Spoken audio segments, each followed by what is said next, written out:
All right, let's talk about something real. We are going to tackle that beast that every single one of us has wrestled with at some point.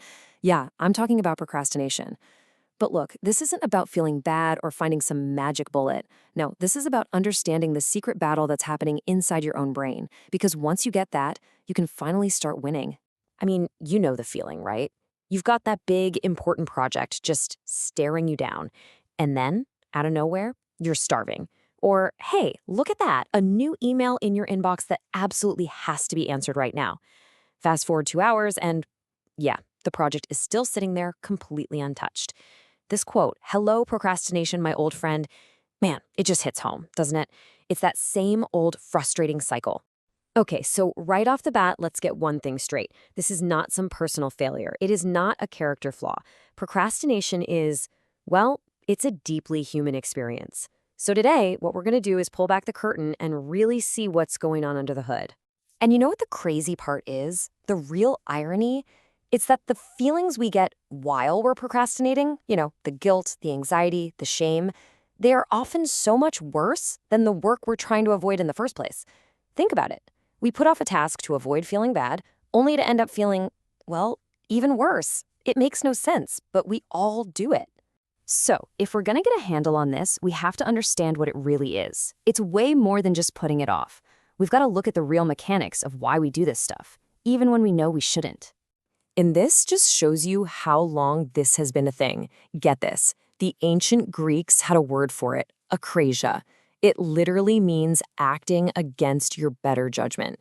So no, this is not some new problem invented by smartphones and endless notifications. It's a fundamental part of being human that people like Socrates and Aristotle were writing about thousands of years ago. Okay, and it's also really important to draw a line between procrastination and something else called executive dysfunction. Now, from the outside, they can look exactly the same, right? A task just isn't getting done. But where they come from is totally different. Think of it like this. Procrastination is a deliberate choice to put something off, even if it's a bad choice. Executive dysfunction, on the other hand, is more about a genuine difficulty with the skills needed to plan, organize, or just get started. So one is a self-control problem, the other is a skills problem. Big difference. All right, now we're going to go deeper. Let's get into the why. Let's talk about the actual conflict that's happening inside your brain. And trust me, this is where it gets really, really interesting. I mean, this is the million-dollar question, isn't it? Why is it so dang hard to do the things we know are good for us? You know you should hit the gym. You know you need to finish that report. You know you should be saving money. So why, when the moment comes to actually do it, do we so often choose, well, the exact opposite? Well, a lot of the research, especially stuff popularized by James Clear, says the answer lies in this epic battle between two different versions of you. Picture this. You've got your future self. This is the version of you who sets all the awesome goals. To be fit, to be productive, to be financially secure. But then there's your present self, and that's the one who actually has to do all the work. And here is where the fight starts. Your brain is basically hardwired for something called time inconsistency. All that really means is your present self is a total sucker for instant rewards. It wants the donut, and it wants it now. Your future self, the one who wants to be healthy, that guy's a distant, abstract idea. Procrastination is simply what happens when your present self wins the argument. It's choosing the immediate comfort of the donut over the long-term benefit of being fit. And this brings us to what might be the single most important idea in this entire explainer, so listen up. Procrastination is not a time management problem. It's not about laziness. It is an emotional regulation problem. That's it. We procrastinate to avoid feeling bad. We're trying to escape boredom, anxiety, frustration, self-doubt, all those yucky feelings a task can bring up. It's a quick fix for our mood right now, but it has some pretty serious long-term consequences. So with that in mind, let's just bust these myths once and for all. Myth 1, it's laziness. Nope. The truth is, it usually comes from fear or just feeling overwhelmed. Myth 2, it's a time management issue. Wrong again, it's driven by our subconscious beliefs and feelings. And myth 3, it's a sign of poor willpower.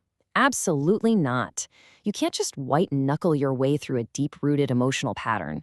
We need smarter strategies than that. Okay, so we've got the why down. Now let's get to the how. It's time to build your anti-procrastination toolkit. And these aren't just random tips. These are practical, science-backed strategies designed to work with your brain's wiring, not fight against it. The first tool in the toolkit, it isn't an app or some fancy technique. It's a mindset shift. And honestly, it might be the most powerful one of all. Think about it. Beating yourself up for procrastinating just piles on more bad feelings, right? More guilt, more shame, and that just makes you want to avoid the task even more. It's a vicious cycle. The only way to break it is with self-compassion. Yeah, this quote says it all. Forgive yourself and move on. Comfort yourself as you would a friend. And there's actual research to back this up. Studies found that students who forgave themselves for procrastinating on an exam were actually less likely to do it again on the next one. So it really just comes down to this. Talk to yourself the way you talk to a good friend who's having a tough time. Acknowledge it, forgive yourself, and then just reset. All right, mindset shift number 2. You have got to let go of perfectionism. I'm telling you, perfectionism and procrastination are best friends. That fear of not doing something perfectly, it leads straight to the paralysis of not doing it at all. So you have to reframe the goal. The mission is not to create a flawless masterpiece on your first try. The mission is just to start. Burn this into your brain. Done is better than perfect. Now for a super practical technique. This one's from James Clear, and it's called the 2-minute rule. It is designed to obliterate the biggest hurdle of them all, just getting started. Here's how it works. You shrink any task down to something that takes 2 minutes or less. So go for a run becomes put on my running shoes. The whole idea is to make it so ridiculously easy to start that you can't possibly say no. Because here's the secret. Motivation usually doesn't show up before you act. It shows up after you get going. Here's another classic. You've probably heard of it. The Pomodoro technique. The genius of this is how it tricks your brain. It takes a huge, overwhelming task and chops it up into these little, manageable sprints. You're not committing to work for 3 hours straight. You're just committing to focus for 25 minutes. That's it. It lowers that mental barrier to getting started, and the built-in breaks are key for staying fresh and not burning out. I love this little chart because it's like a diagnostic tool for your procrastination. You just figure out why you're putting something off, and it gives you a specific life hack to try. So if the task is just boring, find a way to make it fun.